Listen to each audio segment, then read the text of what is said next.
That morning, no one expected a single act of defiance to change military history. What began as routine training became a moment every soldier on base would remember, and one that would test the difference between following orders and doing what's right. The rain fell steadily over Credenhill, the kind of persistent drizzle that seeped into every seam of the barracks, turning the parade square into a slick mirror of grey sky. It was 06:30 hours, and the base stirred with the familiar rhythm of a British Army morning. Lance Corporal Ellis Harper stood in formation, her boots planted firmly on the wet concrete, shoulders squared under the weight of her combat jacket. At 28, she was one of the quieter figures in the 22nd Regiment's support cadre, a logistics specialist attached to the infantry battalion. Her dark hair was pulled back tightly under her beret, her face impassive as the sergeant major's voice cut through the downpour. "Right, you lot. Eyes front, chests out, inspection in 5. Any slovenliness today? And you'll be polishing the square with your toothbrushes." The ranks, privates fresh from basic, lance corporals like Harper, and the sergeants who kept the machine turning, responded with a murmur of acknowledgement, the clipped efficiency that defined life here.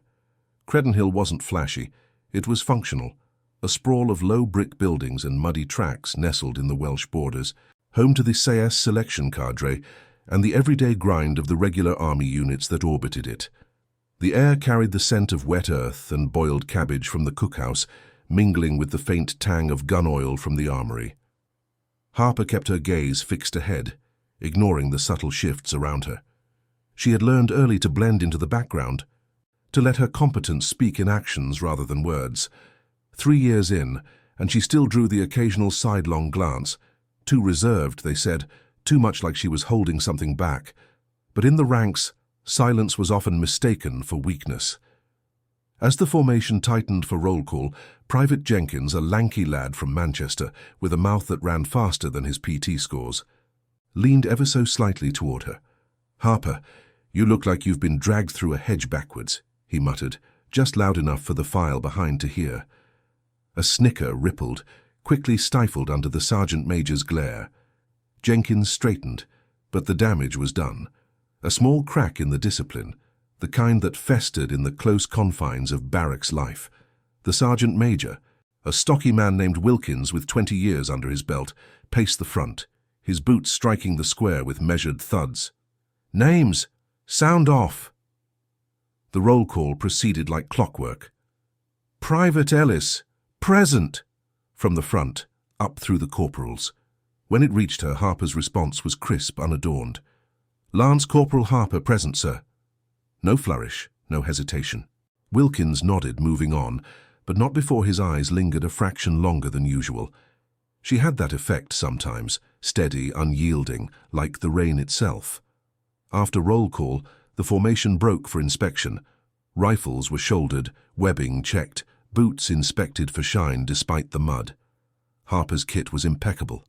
She had spent the previous evening in the laundry block, ensuring every crease was sharp. It was routine, the backbone of military life, order imposed on chaos, hierarchy etched into every movement. The base thrummed with it, the distant hum of a Land Rover on the perimeter track, the sharp commands from the drill instructors across the yard. Hereford's shadow loomed large, whispers of SAS trials filtered through, tales of men pushed to breaking in the break-on beacons, but for most it was just another day in the green machine. As the platoon filed toward the armory for weapons check, the tension simmered beneath the surface. Harper walked in step, her strides even, but she felt the weight of eyes on her. Corporal Davies, a broad-shouldered Welshman who fancied himself the platoon's jester, fell in beside her. "Oi, Harper, you reckon you'll ever crack a smile? Or is that face regulation issue?" His tone was light, but laced with the edge that came from too many shared watches and too little respect earned. She didn't respond, her jaw set, eyes on the path ahead. It wasn't defiance, it was discipline, the quiet sort that the British Army prized, but often overlooked in favor of louder voices. Davies chuckled to himself, nudging Jenkins as they entered the armory. The room was a cavern of metal racks and oiled cloths, the air cooler and drier than outside. Rifles were drawn, inspected under the watchful eye of the quartermaster sergeant. "Harper," the sergeant called, his voice gravelly from years of shouting over artillery. Your SA-80, let's see it. She stepped forward, presenting the weapon with practiced precision, bolt stripped, barrel checked, every component gleaming. The sergeant grunted approval, but Davies, lingering nearby, couldn't resist. Blimey, Harper, you treat that rifle better than most treat their kit. What's the secret? Polish it with your tears. The laughter was subdued, a few privates joining in before catching the sergeant's frown. Harper reassembled the weapon in silence, sliding it back into the rack. Her hands were steady, calloused from years of handling gear, but beneath the sleeve of her jacket. A faint outline pressed against her skin, a mark she kept hidden, inked in a dimly lit parlor far from here. It wasn't something she spoke of. Some histories were best left buried under layers of routine. Outside, the rain picked up, drumming on the tin roof as the platoon reformed for PT. The sergeant major barked orders, and they moved out onto the square, boots splashing through puddles. Harper took her place at the rear, her breath even in the cold air. The mockery was nothing new. It was the small injustices that tested the ranks, the subtle erosions of morale that no parade could polish away. But today, as the formation stretched into a run, something felt different. A subtle shift, like the air before a storm breaks. Unbeknownst to them, across the base a convoy was approaching. Blacked-out vehicles unmarked, carrying a detail from Hereford. High-ranking officers, SAS liaison there for a routine briefing. But routines had a way of unraveling at Credenhill, especially when the past lingered just beneath the surface. As the platoon pounded the tracks, Harper's mind drifted briefly to the missions she never mentioned, the ones that had forged her in shadows, far from the drill square's rigid lines. She pushed it down, focusing on the rhythm of her boots. Discipline held. It always did. But the crack was there, widening with every sidelong glance, every whispered jest. And in the military, cracks could bring the whole structure down, or reveal the steel beneath. The platoon pushed through the morning run, their breaths forming brief clouds in the chill air that hung over Credenhill like a persistent fog. The tracks wound through the base's perimeter, past the squat barracks blocks and the chain-link fences that marked the boundary with the rolling Welsh hills. Lance Corporal Harper maintained her position at the rear, her pace steady and unhurried, matching the cadence set by Sergeant Wilkins up front. The rain had eased to a fine mist, but the ground remained sodden, each footfall sending up sprays of mud that clung to their trousers.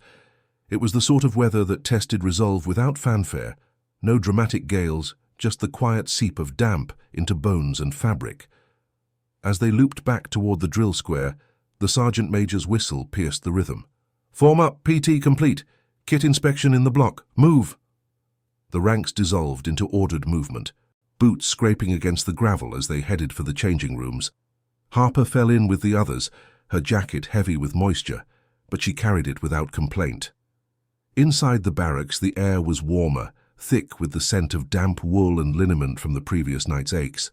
Lockers clanged open, and the platoon stripped down for the formal inspection, towels slung over shoulders, uniforms laid out on bunks with military precision. Private Jenkins, still flushed from the run, glanced her way as he peeled off his sodden shirt. "Harper, you run like you're saving energy for a nap. What's the matter? Logistics too soft for a proper sweat." His voice carried just enough to draw nods from a couple of privates nearby, the easy camaraderie that often veered into exclusion for those who didn't join the banter.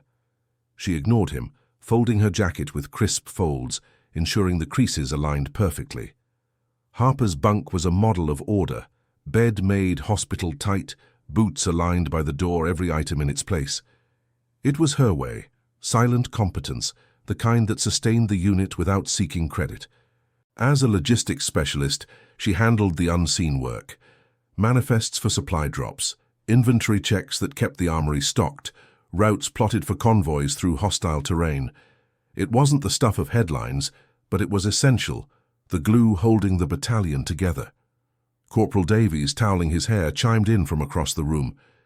"Leave it, Jenkins. Harper's probably dreaming of spreadsheets while we're out here earning our keep." A low chuckle rippled through the section, but Sergeant Wilkins entered then, his presence quelling the noise like a dropped stone in still water. "Quiet. Inspection starts in 2. Uniforms on, berets forward. Major Reynolds will be overseeing today.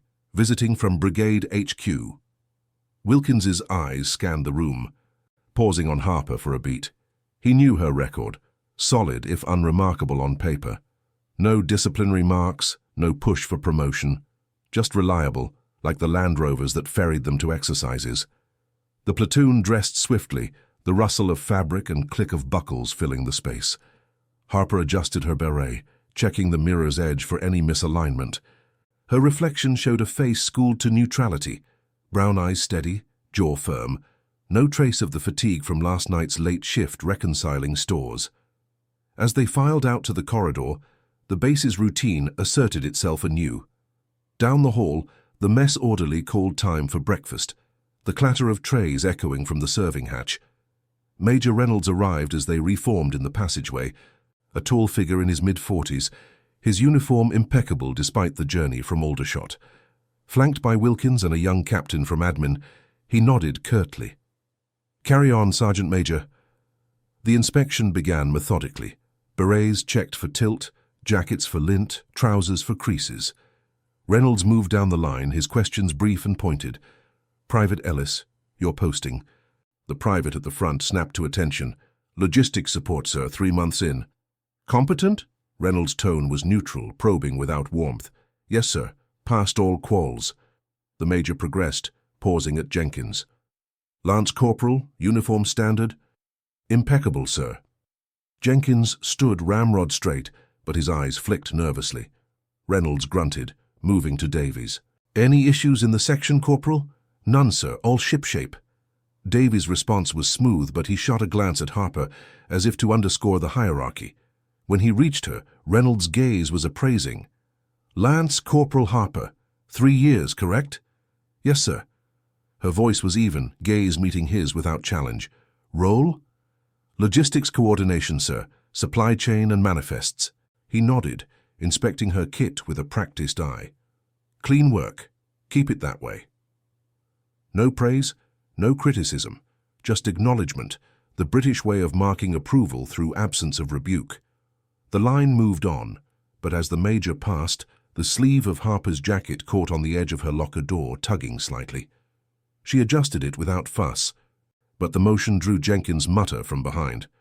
"Careful, Harper. Don't want to snag that invisible medal of yours." Wilkins overheard, his head turning sharply. "Stow it, Private. Focus on your own kit." The sergeant major's reprimand was low, but it hung in the air, a reminder of the rigid structure that bound them. Insubordination, even whispered, eroded the chain of command, and Wilkins enforced it with the quiet authority of his rank. Inspection complete, the platoon was dismissed to the mess hall for breakfast. The room was a long, low-ceilinged space, benches scarred from years of use, the air heavy with the aroma of porridge and strong tea. Trays clattered as soldiers queued, the chatter subdued after the morning's rigors. Harper took her place in line, selecting a bowl of oats and a mug of Builder's brew, hot, milky, just as the routine demanded. She sat at the end of a table, away from the clusters of conversation, her posture upright even in repose. Davies and Jenkins joined a group nearby, their voices carrying fragments of talk. The upcoming exercise in the break-ons, rumors of SAS observers on base. "Heard they're running selection this week," Davies said, spooning sugar into his tea. "Proper beasts, those lads. Not like our lot, eh?" He nodded toward Harper's corner, the implication clear. She ate methodically, the steam from her mug warming her face. The mess hall's windows overlooked the square, where the rain had cleared enough for the next formation to muster. Outside, a low rumble grew, the convoy from Hereford pulling into the motor pool, tires crunching on wet gravel. Unmarked Saladin armoured cars and a staff wagon, discreet in their plain livery. The SAS detail, here for liaison briefings on joint operations, but their presence always stirred the base like a stone skipped across calm water. Harper glanced out briefly, her expression unchanging. She knew the type. Operators who moved with economy, eyes scanning without obvious intent. One figure in particular caught her eye, a colonel, grey at the temples, stepping from the lead vehicle with the stillness of long habit. But she returned to her meal, the moment passing like so many others. In the ranks, observation was survival, revelation, a risk best avoided. As the bell rang for clear-up, the platoon rose as one, trays stacked with efficient clinks. The day pressed on, drills, briefings, the endless cycle of preparation. Harper cleared her place, falling back into step with the others. The mockery lingered like the damp in the air, a subtle pressure against her silence. But beneath it, her competence held firm. The hidden layers of her past coiled tight, waiting for the right fracture to surface. In the corridor outside, Wilkins pulled her aside briefly. "Harper, solid as ever. Keep your head down." His words were gruff, almost kind in their brevity. She nodded, moving on to the stores block for her shift. The base hummed around her, order imposed on the grey morning. Yet as she walked, the convoy's vehicles idled in the distance, their occupants dispersing to meetings. The air felt charged, the routine poised on the edge of something unspoken. The afternoon dragged under a sky that refused to clear, the persistent overcast turning Cretan Hill's training areas into a muted palette of greys and greens.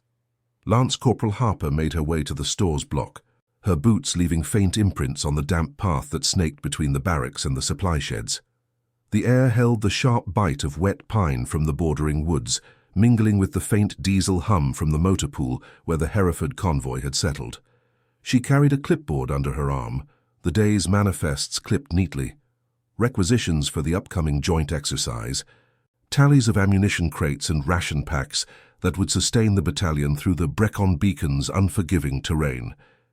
Inside the stores, the space was a labyrinth of metal shelving and locked cages, lit by harsh fluorescence that buzzed faintly overhead. The quartermaster sergeant, a wiry veteran named Hargrove, nodded as she entered. "Harper, full inventory today. Brigades pushing for audit before the liaison brief. Start with the small arms spares." "Yes, Sergeant." Her response was immediate, professional, as she set to work. The routine was methodical. Bins opened, components counted, bolts, firing pins, cleaning kits laid out on the scarred wooden bench. Harper's movements were precise, her gloved hands sorting with the efficiency born of repetition. It was unglamorous labor, the sort that kept the front line supplied without a whisper of thanks, but she took a quiet satisfaction in its orderliness. No room for error here. A miscount could mean lives in the field.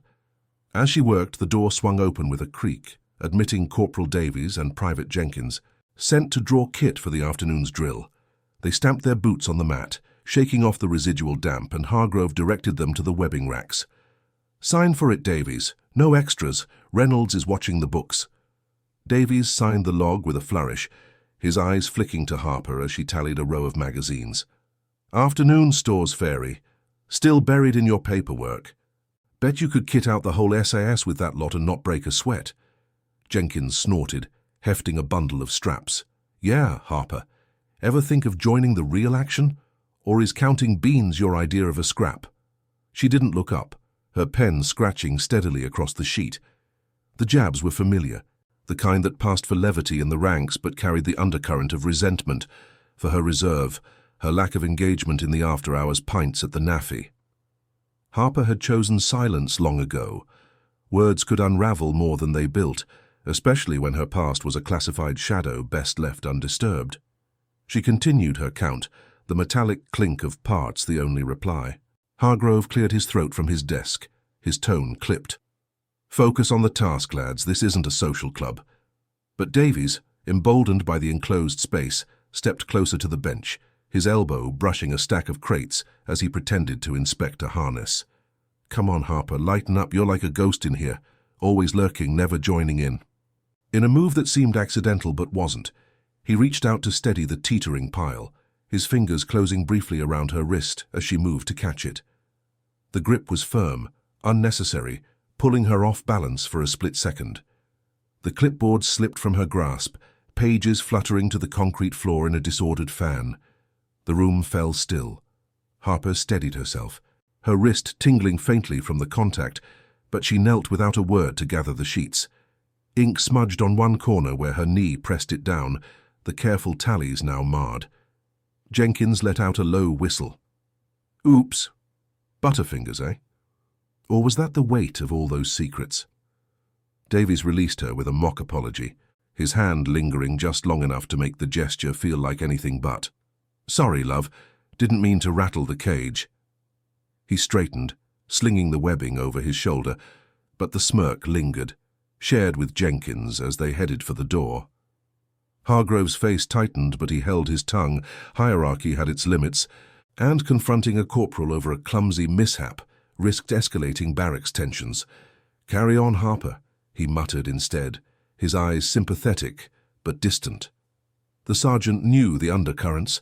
Women in logistics often bore the brunt of such casual dismissals, their competence dismissed as untested grit. She reassembled the clipboard in silence, smoothing the pages as best she could, her posture unchanging.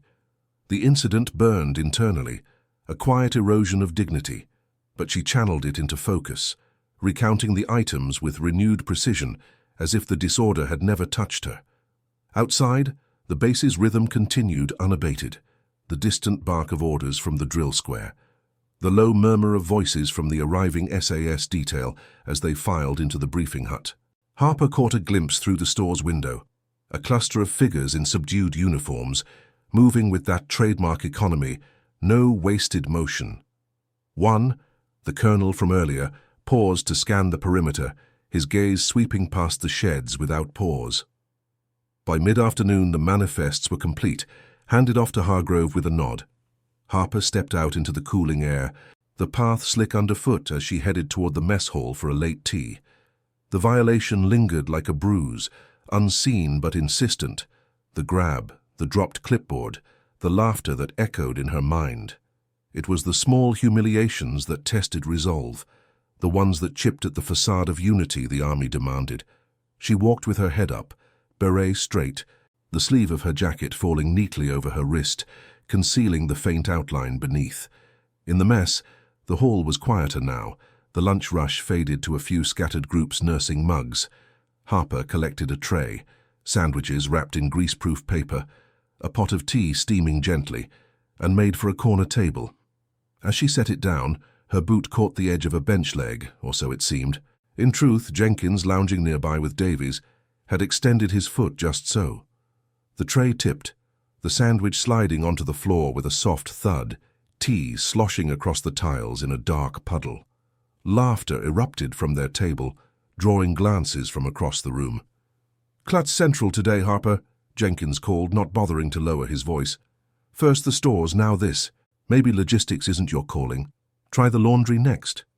Davies joined in, his tone dripping false concern. "Need a hand? Or are you saving those for paperwork?" The mess orderly, wiping a counter nearby, paused, but said nothing. Public disrespect in the ranks was navigated carefully, lest it disrupt the fragile equilibrium. Harper knelt again, retrieving the fallen items with deliberate calm. Her face a mask of composure. She wiped the tray on her handkerchief, salvaging what she could, and rose to dispose of the mess. Silence was her armor. Response would only fuel the fire. Internally, though, the weight pressed, a staged failure, witnessed by half the platoon, reinforcing the narrative of her inadequacy. As she cleared away, the doors to the mess swung open. The SAS colonel entered with a junior officer, their presence halting conversations mid-sentence. They took a table by the window, ordering tea with quiet efficiency, but the colonel's eyes, sharp, assessing, swept the room. For a fleeting moment, they met Harper's as she passed with her cleaned tray. No recognition, no flicker, just the steady regard of a man accustomed to reading depths beneath surfaces. She sat finally, sipping her tea, the steam curling in the dim light. The mockery hung in the air like the scent of spilled brew, a test of her restraint. Outside, the Welsh hills loomed under the gathering dusk, Creddon Hill's routines unbroken, but the fractures were deepening. The quiet professional pushed to the edge of endurance. In the British Army, such moments defined character, not in grand gestures, but in the unyielding hold on discipline amid the storm. Comment where you're watching from. I want to know how far stories of courage and integrity can reach. The evening settled over Creddon Hill, with a chill that seeped through the cracks in the barracks walls, the kind of damp cold that made the old brick structures creak under the weight of their history. Lance Corporal Harper finished her shift in the stores block, the manifests squared away, and the inventory locked down for the night. She stepped out into the fading light, the path illuminated by the soft glow of sodium lamps that cast long shadows across the gravel. The air carried the faint, earthy scent of the Wye Valley, undercut by the sharper tang of engine oil from the motor pool where the Hereford convoy remained parked. Supper would be light, stew and bread in the mess, but for now she had a moment to change and prepare for the evening's quiet duties. As she made her way to the changing rooms, the base stirred with the subdued energy of off-duty hours. Soldiers emerged from the drill halls, their uniforms rumpled from the day's exertions, voices low as they discussed the upcoming exercise.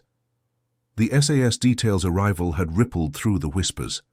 No one knew the full agenda, but the unmarked vehicles and the officers' measured gaits spoke of matters beyond routine. Harper kept her pace even, her beret tucked under her arm, the sleeve of her shirt concealing the faint ridge of ink on her inner wrist. It was a mark from a time before Credenhill, earned in the shadowed corners of operations that the regiment guarded like state secrets. She pushed the memory down, focusing on the crunch of gravel under her boots.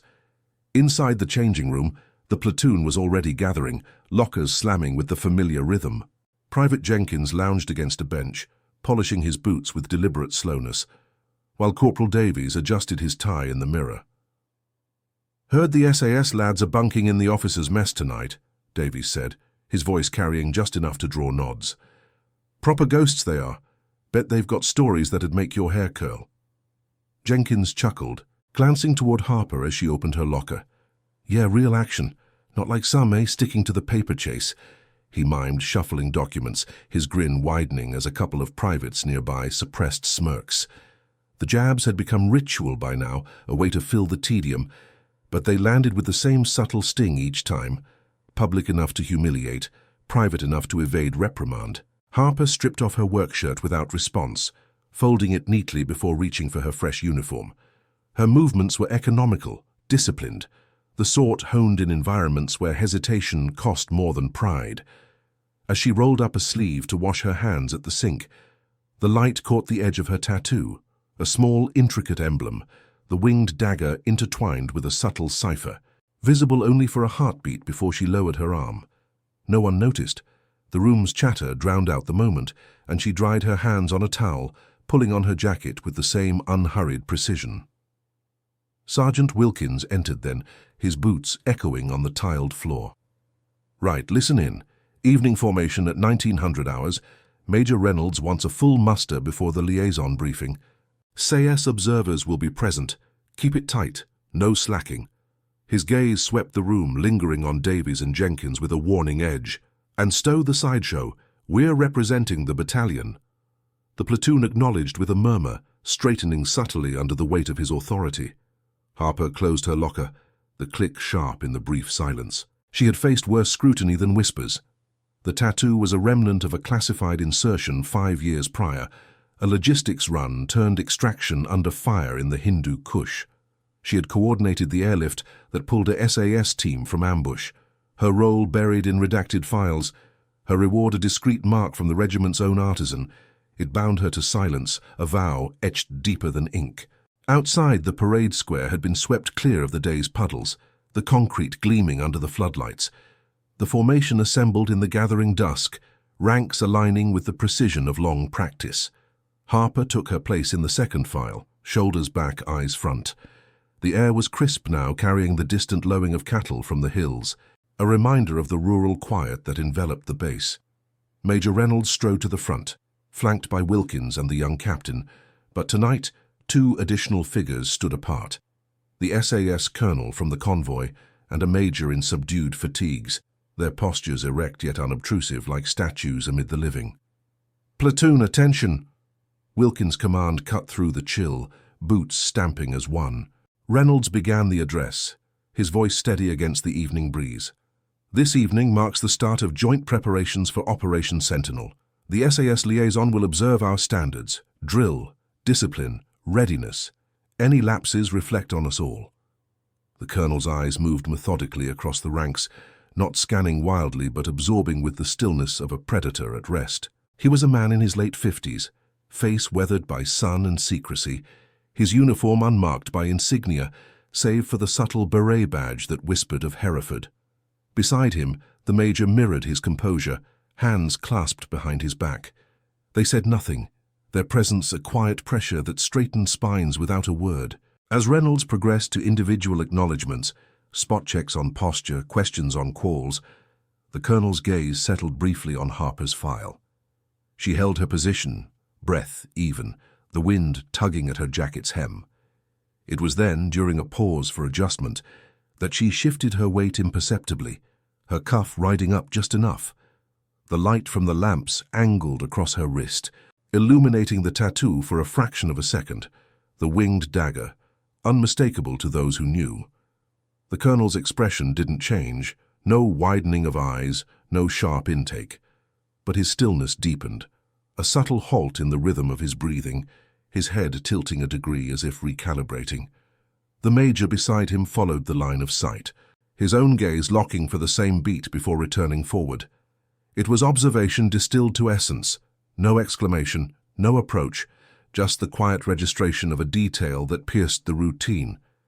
Davies, in the file ahead, caught the shift in the officer's attention and muttered under his breath to Jenkins, "What's got the brass staring? Harper's ghost act finally spook 'em." The words were low, but in the rigid silence of the square they carried, drawing a stifled cough from a private nearby. Wilkins's head snapped around. "Silence in the ranks!" The reprimand was sharp, but the damage lingered, the mockery threading through the formation like smoke. Harper remained impassive, her focus on the major's next command, but internally, the moment registered, a glimpse of recognition from men who lived in shadows. The SAS didn't rush judgments, they weighed them in silence, piecing fragments into wholes. The muster concluded with a snap to stand easy, the platoon dismissed to quarters with orders for early lights out. As the ranks broke, the colonel lingered, exchanging clipped words with Reynolds about the briefing schedule. Harper moved with the flow toward the barracks, her steps measured, but she felt the weight of unseen eyes. The major fell in behind the group at a distance, his pace unhurried, observing the dispersal, the way soldiers clustered, the subtle hierarchies in their gaits. In the corridor, Jenkins couldn't resist. "Did you see that? SAS giving you the once-over, Harper. Maybe they need someone to count their beans." Davies laughed, clapping him on the shoulder, but the jest fell flatter now, overshadowed by the evening's gravity. She passed without reply, entering the bunk room and shedding her jacket. The tattoo itched faintly under the skin, a reminder of debts paid in secrecy. Across the base, in the officers' mess, the colonel sat with a mug of tea, his fingers tracing the rim absently. "That Lance Corporal," he said quietly to his major, voice no louder than the rain pattering on the window. "The mark on her wrist. Ring any bells?" The major nodded once, his response equally restrained. "Kandahar 18, the extraction bird. She was the ground link. No more needed saying. The regiment's memory was long, its respect forged in shared silences." Outside, the night deepened, Credenhill's lights winking against the dark hills. Harper lay on her bunk, staring at the ceiling beams, the day's injustices coiling tight within her chest. The observers had arrived, their notice a subtle shift in the air, like the first drop before a downpour. Discipline held, but the fractures widened, poised for revelation. In the British military, such moments unfolded not in thunder, but in the quiet accrual of truths long buried. The next morning dawned with the same unrelenting grey over Credenhill, the mist rolling in from the Wye Valley to cloak the parade square in a veil of damp obscurity. At 0530 hours, the reveille horn pierced the quiet, pulling the platoon from their bunks with the mechanical inevitability of military life. Lance Corporal Harper rose without preamble, her movements fluid and contained, folding her blanket into a taut square before dressing in the dim light filtering through the narrow windows. The barracks air hung heavy with the residue of the night's chill, the faint creak of floorboards underscoring the shuffle of boots as the section prepared for the day. She joined the formation outside, the ranks assembling under the sodium lamps that still burned against the pre-dawn gloom. Sergeant Wilkins paced the front, his voice a low rumble as he called the roll, the names echoing softly in the mist. Harper's response was as crisp as ever, Lance Corporal Harper present, her posture unyielding, beret aligned to the millimeter. The platoon stood in silence, breaths visible in the cold, the only sounds the drip of condensation from the eaves and the distant rumble of a generator starting up in the motor pool. Major Reynolds arrived shortly after, his staff car pulling up with a crunch of tires on gravel. Flanked by the young captain, he was joined this time by the SAS colonel and his major, their presence adding a layer of subdued gravity to the muster. The colonel moved with the same economical grace, his eyes scanning the formation, not with overt inspection, but with the quiet absorption of a man who had long ago learned to read volumes in subtle cues.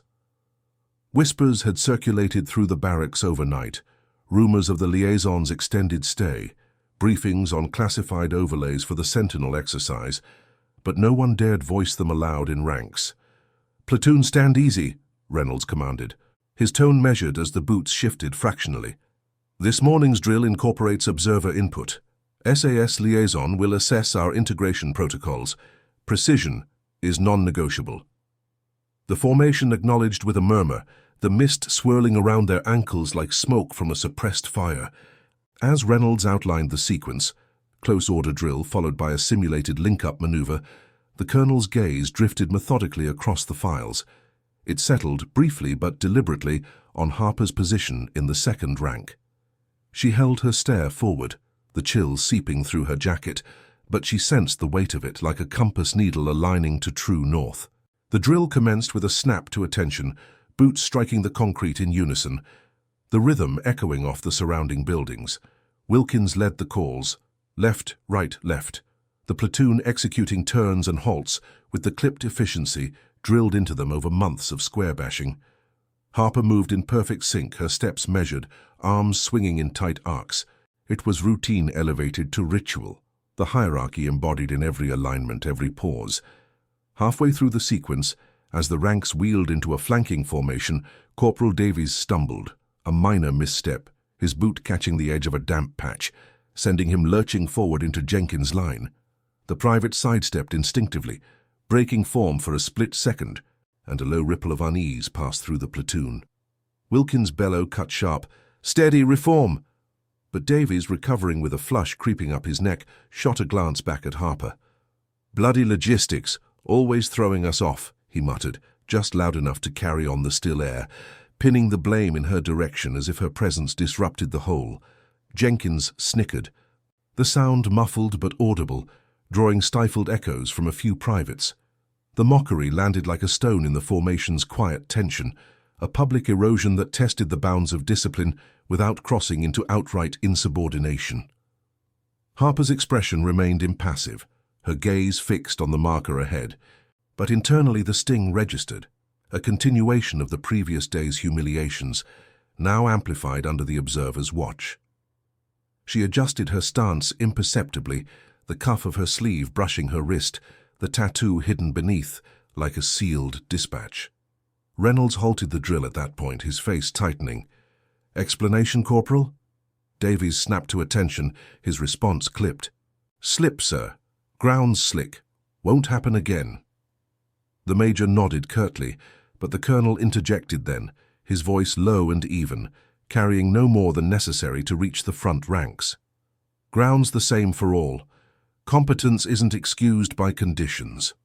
It was the first words he'd spoken in the formation, delivered without inflection, yet they hung in the mist, quelling the residual chatter like a frost settling over the square.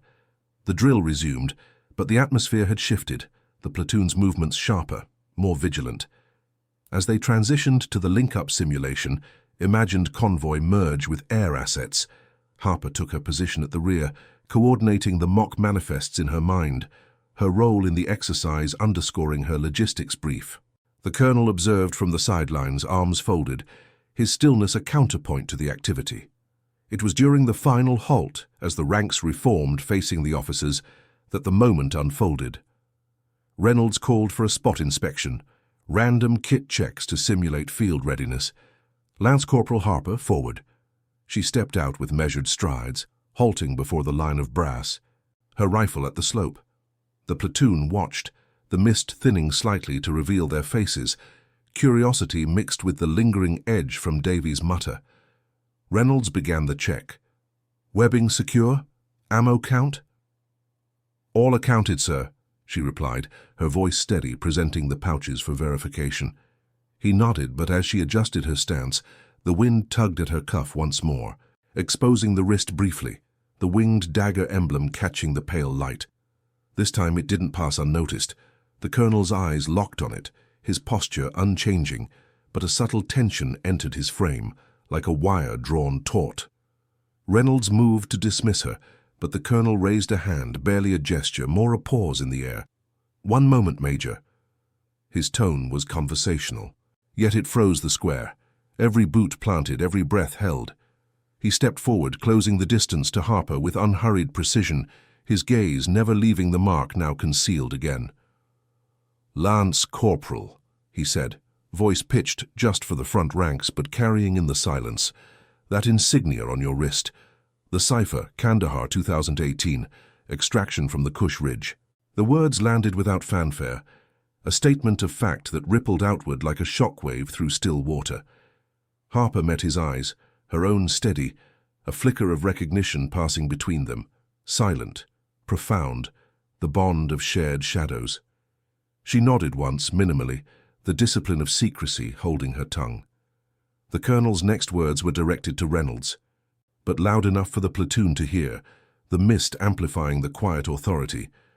This soldier was the ground link for Bravo 20's pullout, coordinated the helo under fire, saved the team's exfil. That tattoo, earned in Hereford, post-op, only operators carry it.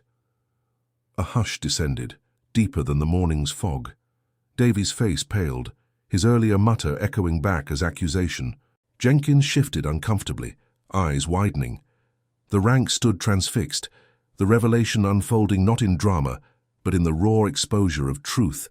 Harper, the quiet logistics hand, a linchpin in a regiment operation that had remained classified, her actions the thread that preserved lives in the unforgiving mountains. Reynolds's expression shifted from neutral to something akin to awe, restrained in its British formality. He straightened, bringing his hand up in a salute, crisp, unhurried, directed at Harper. The colonel followed suit, his own salute a mirror, held steady. No speeches, no theatrics, just the gesture, profound in its simplicity. The base's hierarchy bending in that instant to honor the unseen.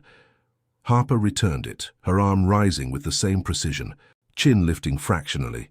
Shame spread through the platoon like the mist retreating. Davy's gaze dropped, Jenkins' posture sagged, the weight of their mockery settling as regret. Whispers died unborn.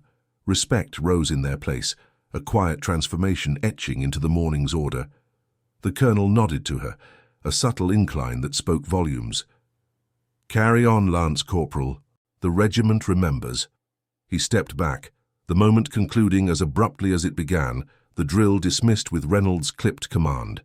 As the platoon dispersed, boots scraping softly, the air felt altered, charged with the accrual of dignity long withheld. Harper rejoined her file, her face unchanged, but the square bore witness. Injustice confronted not by outburst, but by the unyielding light of truth. In the British ranks, such reckonings reshaped without shattering, honor restored in the space between words.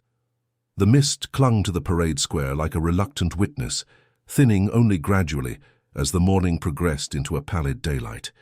Lance Corporal Harper rejoined her position in the ranks, her salute returned, and the moment folding back into the routine as if it had been merely another command in the drill.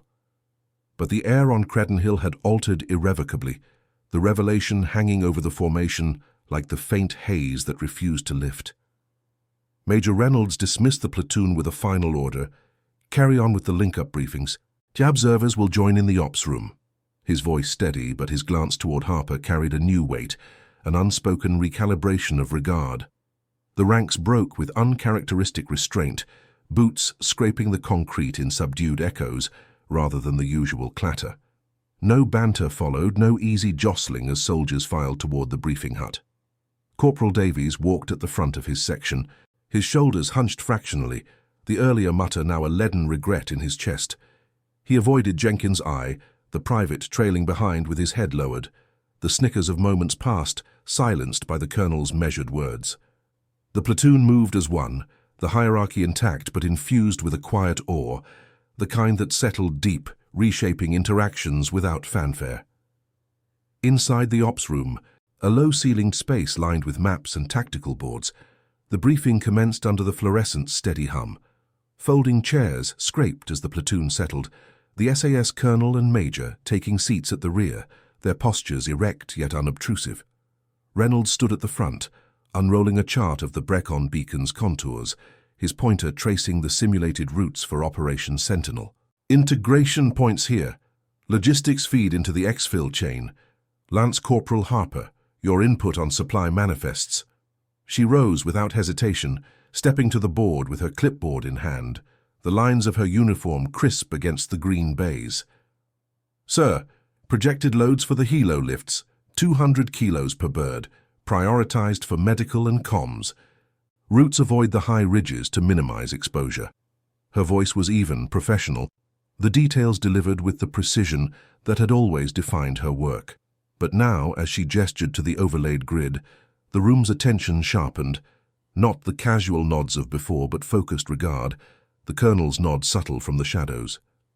Davies, seated midway down, shifted in his chair, his notebook untouched.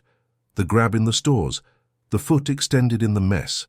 They replayed in his mind, stripped of levity, exposed as the petty erosions they were. He had seen competence in Harper before, dismissed it as routine. Now, it stood revealed as the quiet backbone of operations that saved lives.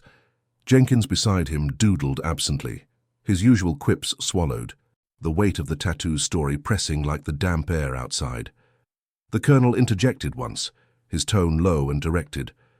That Kandahar link, similar constraints. Exfil under zero vis, your manifests held then, Lance Corporal. It was acknowledgement, not praise, phrased as observation, yet it carried the regiment's seal, binding her past to the present without excess. Harper met his gaze briefly, a fractional nod her reply, the shared silence speaking of classified briefs and redacted after-actions.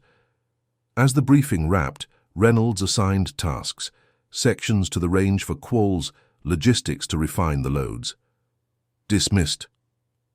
The platoon rose, but the dispersal held a new rhythm, soldiers pausing to collect their gear with deliberate care.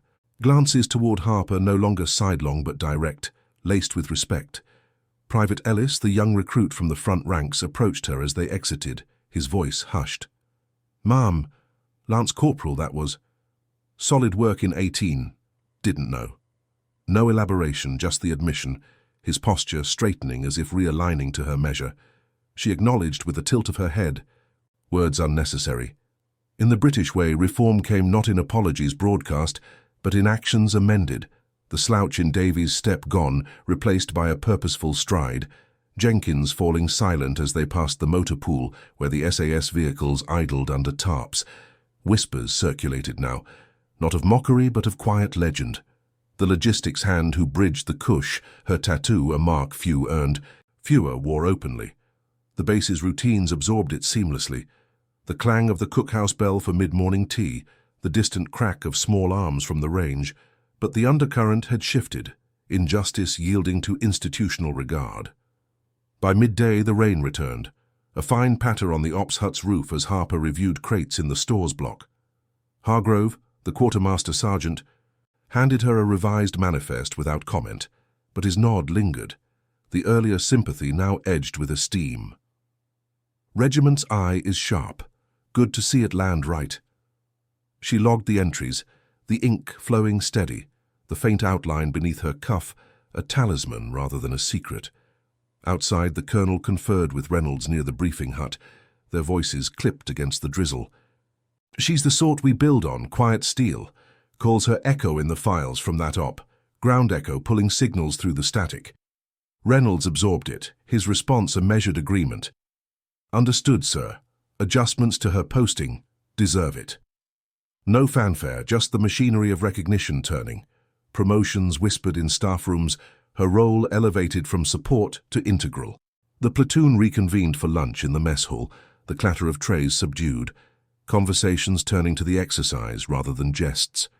Davies took a seat across from Jenkins, his fork pausing mid-air. "That stunt yesterday. Out of line." Jenkins nodded, gaze on his plate. "Yeah. Won't happen again."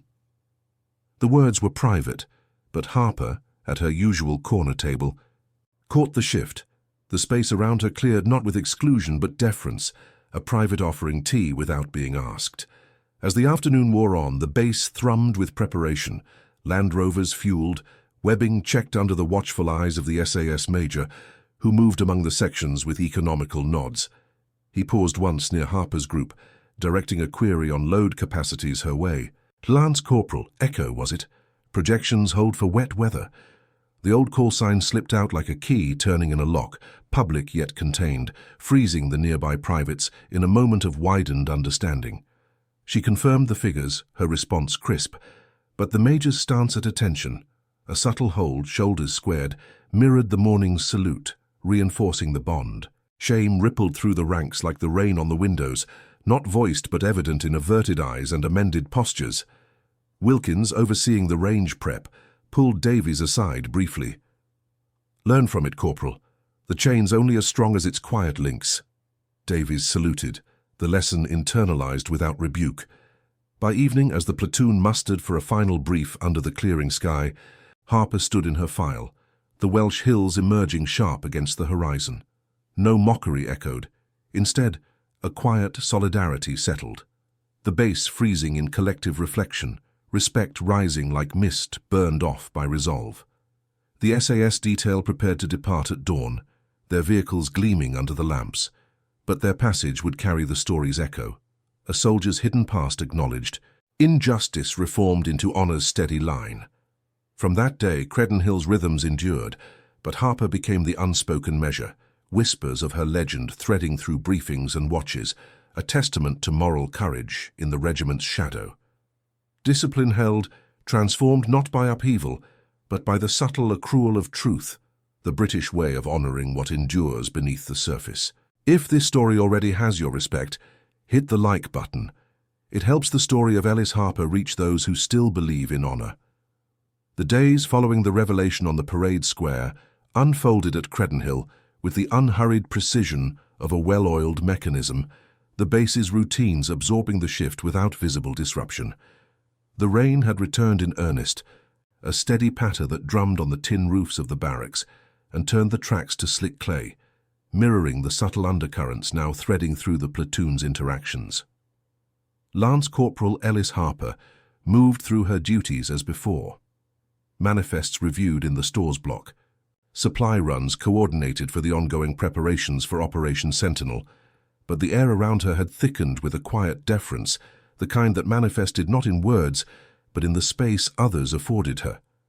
In the ops room that afternoon, as the platoon pored over tactical overlays under Sergeant Wilkins' watchful eye, Private Jenkins took a seat at the far end of the table from her, his usual sprawl replaced by a more contained posture. He avoided her gaze, focusing instead on the map's contours, his pencil scratching notes with uncharacteristic diligence. The incident in the mess hall, the extended foot, the spilled tea, hung unspoken between them, a regret etched in his averted eyes. When Harper outlined the revised load projections for the helo insertions, her voice steady against the hum of the projector, Jenkins nodded along, no quip breaking the flow. "Understood, Lance Corporal," he murmured at the end, the formality a small bridge across the chasm of his earlier dismissals. Corporal Davies, tasked with leading a section through a mock perimeter check, paused as Harper passed the stores shed on her way to verify the ration pallets. He straightened from adjusting a webbing strap, his broad frame tensing fractionally before he offered a clipped nod. "Harper, need a hand with the crates? Weather's turning." It was an olive branch, phrased in the neutral tones of military courtesy, devoid of the jabs that had once laced his overtures. She declined with a brief shake of her head, her response economical. "Managed, Corporal. Carry on." No confrontation, no elaboration, just the exchange, marking the erosion of old habits. Davies watched her go, the grab in the stores replaying in his mind like a faulty reel, the unnecessary grip, the dropped clipboard, now reframed as the petty overreach it had been, against the steel of her proven resolve. The SAS detail lingered through the week, their presence a steadying force amid the base's preparations. The colonel, often seen conferring with Major Reynolds near the motor pool, exchanged no further words with Harper directly, but his regard was evident in the subtle allocations. Her input solicited during joint briefings, her manifests cross-referenced with regiment protocols without question. In one such session, held in the dim-lit briefing hut with rain lashing the windows, the major from Hereford leaned forward as she detailed the exfil contingencies. "Echoes echo," he said quietly, the call sign slipping out again like a code confirmed, drawing nods from the assembled officers. Reynolds absorbed it, his pointer pausing on the grid. "Integrated fully, Lance Corporal. Your chain's the linchpin." The acknowledgement rippled through the room, the platoon's junior ranks absorbing the elevation. Harper no longer the overlooked logistics hand, but the quiet architect of contingencies that echoed her past triumphs. Whispers circulated now in the barracks corridors and over mugs of tea in the naffy, transformed from mockery to measured recounting. "Kandahar Link. Pulled Bravo out under fire," a private murmured to another during evening stand-easy, voices low against the crackle of the wireless, playing Forces broadcasts. No embellishment, no heroics spun into legend, just the facts, shared in the reserved cadence of men who understood the weight of classified shadows. Harper overheard fragments as she passed, her boots echoing softly on the concrete, but she neither encouraged nor deflected. Her posture remained the same, shoulders squared, gaze forward, the internal satisfaction a private reserve, unvoiced amid the chill air that carried the scent of wet wool and pipe tobacco from the sergeant's mess. Wilkins pulled her aside one evening after the platoon muster, the parade square emptying under a sky bruised with dusk. The floodlights hummed to life, casting long pools of yellow across the damp surface. "Solid work, Harper," he said, his gravelly tone pitched low, eyes meeting hers with the directness of earned respect. "Regiment's nod means something here. Keep the line taut." It was praise distilled to essence, no excess, reflecting the British hierarchy's preference for deeds over declarations. She saluted crisply, the gesture mutual, and as she turned toward the barracks, the weight of institutional regard settled like the mist rising from the Wye Valley, subtle, pervasive, reshaping the ranks without fanfare.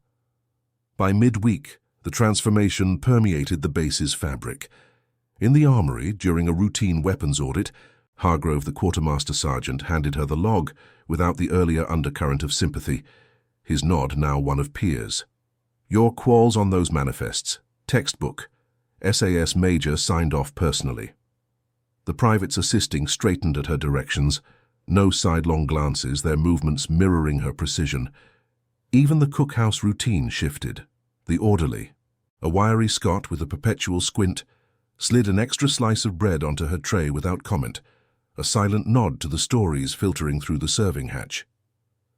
The SAS convoy prepared to depart on the fourth day, engines idling in the motor pool under a clearing sky, the rain finally yielding to fitful sun. The colonel stood by the lead vehicle, exchanging final briefs with Reynolds, his major loading charts into the staff wagon. As Harper passed on her way to the stores, clipboard under arm, the colonel caught her eye, a brief halt, his hand rising in a salute, held steady for 3 counts. She returned it, the exchange wordless, profound in its brevity. No crowds gathered, no announcements blared, just the gesture, witnessed by a handful of passing soldiers, etching her further into the quiet legend that now defined her at Credenhill. From that moment, the platoon reformed around her without decree. Davies volunteered for a logistics patrol under her coordination, his input offered rather than imposed. Jenkins, during a late-night watch, shared a flask of tea without jest, the steam curling between them in the cold sentry box. "Learned a thing or two." "Lance Corporal," he said simply, gaze on the perimeter fence. She accepted with a nod, the silence between them now companionable, the fractures mended in the unyielding discipline of the ranks. Credenhill's rhythms endured, the boots striking the drill square at dawn, the clipped commands echoing through the Welsh borders, but Harper's path traced a new line through them, her hidden past no longer a burden but a cornerstone. In the British military, such legacies built not on spectacle, but on the silent honour that bound the regiment's shadows to the light of everyday duty, where moral courage revealed itself in the steady hold against the storm. The weeks following the colonel's revelation wove themselves into Credenhill's unyielding tapestry, the base's routines persisting like the relentless Welsh drizzle that softened the edges of the hills without ever washing them away. Lance Corporal Ellis Harper's days unfolded with the same measured cadence. Dawn musters on the parade square, the sharp strike of boots against concrete echoing through the mist, inventory audits in the stores block, where the metallic tang of oiled crates mingled with the faint, persistent damp. Briefings in the ops room, her voice outlining supply chains with the quiet authority that had always underpinned her work. Yet the undercurrents had realigned, subtle as the shift in wind before a front breaks, transforming the platoon from within. In the armory one crisp morning, as the platoon conducted a full weapons check ahead of the Sentinel exercise's final phase, Private Jenkins handed her a stripped-down SA-80 without the habitual smirk, his movements precise, eyes meeting hers briefly in acknowledgement. The earlier humiliations, the spilled tray in the mess, the muttered jabs during PT, had receded into the platoon's collective memory, not erased but reframed as the missteps of youth against the steel of proven resolve. Jenkins said nothing overt. A nod sufficed, his posture aligning with hers as they reassembled the rifles side by side, the clink of components a shared rhythm. No apologies voiced. In the British ranks, reform etched itself in actions, the silence between them now a bridge rather than a barrier.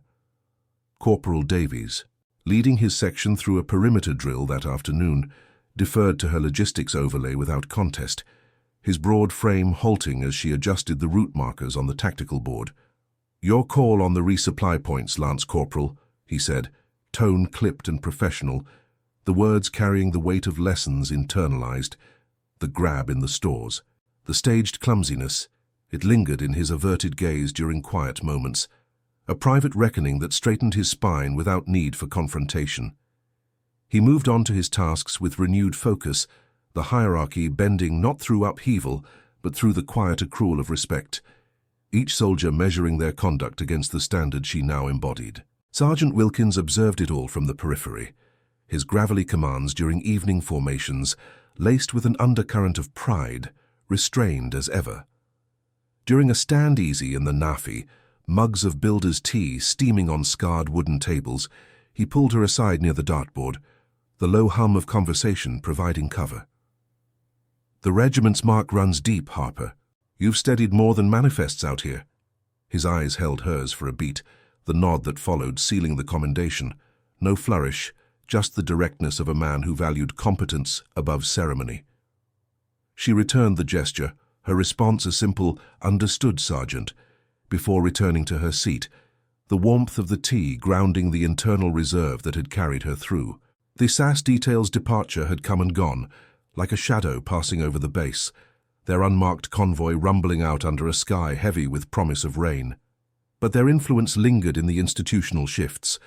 Reynolds requisitioned her transfer to a liaison role within the Joint Ops cadre, her input now integral to briefings that bridged regular Army logistics with regiment protocols. In the officers' mess, whispers filtered back, her call sign Echo, invoked in hushed tones during after-action reviews, a nod to the ground link that had echoed through the static of that Kandahar night. No public fanfare, promotions in the British military advanced through merit's quiet progression, her file annotated with commendations that spoke volumes in their brevity. Across Credenhill, the transformation rippled outward. Young privates like Ellis emulated her precision during inspections, berets tilted just so, kits laid out with hospital corners. The mess hall's routines softened around her, no more isolated corners, a seat offered without words, conversations turning to seek her perspective on field contingencies. Even Hargrove in the stores block adjusted his logs with deference, the quartermaster sergeant's gruff exterior cracking just enough to reveal the esteem beneath. "That tattoo's more than ink, lass. It's the regiment's quiet thank you." He said it once, over a shared ledger, then let silence reclaim the space the moment absorbed into the base's enduring order. As Operation Sentinel commenced in the Brecon beacons, Harper coordinated from the forward base, her manifests ensuring seamless feeds to the advancing units. The Welsh uplands tested them all, cold winds whipping through the ridges, the ground a quagmire underfoot. But her projections held, the exfils executed without hitch, echoing the precision of her hidden past. Davies' section, under her oversight, cleared a supply drop with efficiency born of respect.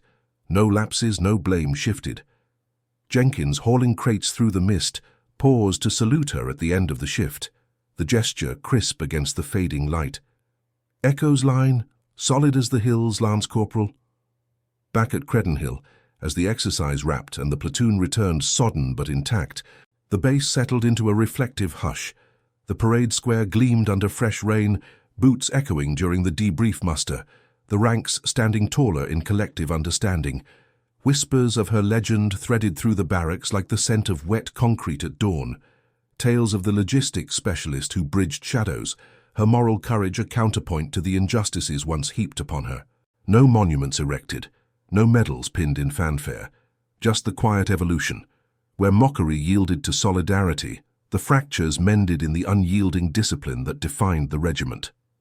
In the end, Ellis Harper remained the same, reserved, competent, her tattoo a private emblem beneath the cuff. But Credenhill had changed around her, the institutional respect a steady foundation. It spoke to the British military's core, silent honor forged in restraint, where doing what's right tests not just the individual, but the chain that binds them. Moral courage, once hidden, now illuminated the ranks, a legacy carried forward in every measured step, every unspoken nod, enduring like the hills that cradled the base. Subscribe for more stories of loyalty, courage, and justice within the ranks. Thank you for watching The Case of Ellis Harper. See you in the next one.